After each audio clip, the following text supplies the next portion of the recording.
Okay, so we've implemented authentication filter and we have added it to our web security configuration. And now let's run this application and see if authentication filter gets triggered and if we can generate JSON Web Token.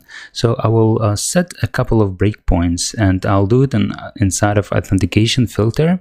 So the first one I will put in attempt authentication method.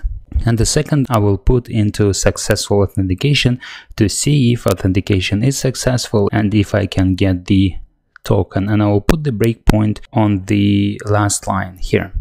And now I will run my application in debug mode. Okay, my application is up and running and I will bring up Postman.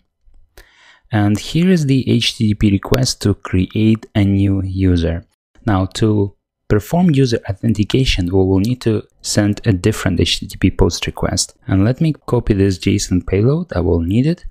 So I'll start a new tab and that's going to be HTTP post because I'm going to send username and password as HTTP request body. And that's going to be sent to HTTP and then localhost port number 8080/login.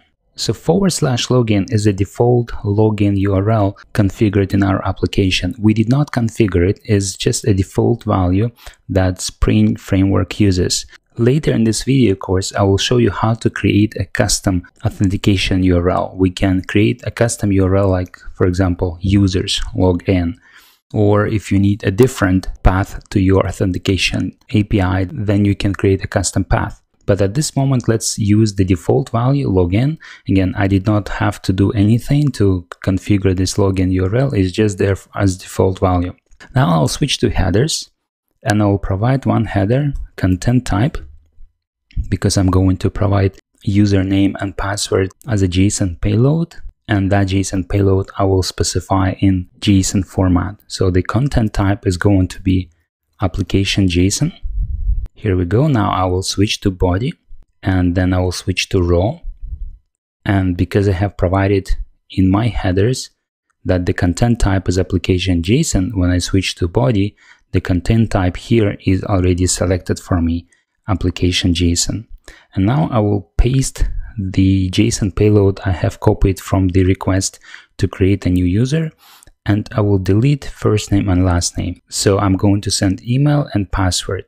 And I'm sending email and password as HTTP request body because my authentication filter expects this payload. We have configured in attempt authentication method that Spring Framework will attempt to match the request sent in HTTP request to this user login request model. And if I click on it, I see that this request model contains email and password. So these two fields, email and password, must match these two fields, email and password. So I'll click on send. And here we go. My Spring Tool Suite debugger is triggered. I'll click on yes. And the first breakpoint is inside of attempt authentication method. So we see that authentication filter is working. So I'll continue debugging for now and see if authentication is successful. And here we go. We are inside of successful authentication and I should have username correctly.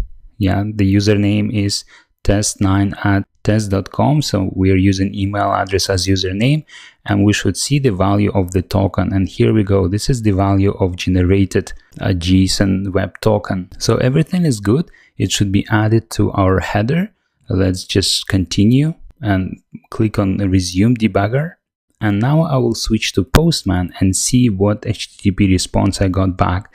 So the status of HTTP response is 200, which is okay, but the JSON web token should be part of HTTP headers. As we can see, the body of HTTP response is empty.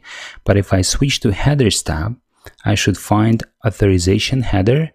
And here we have the beer prefix that we have specified in our code. If I switch back here, so we have a string here, which is authorization, and the token prefix is beer. And then we have the token value, which is a generated JSON web token. So everything is working well.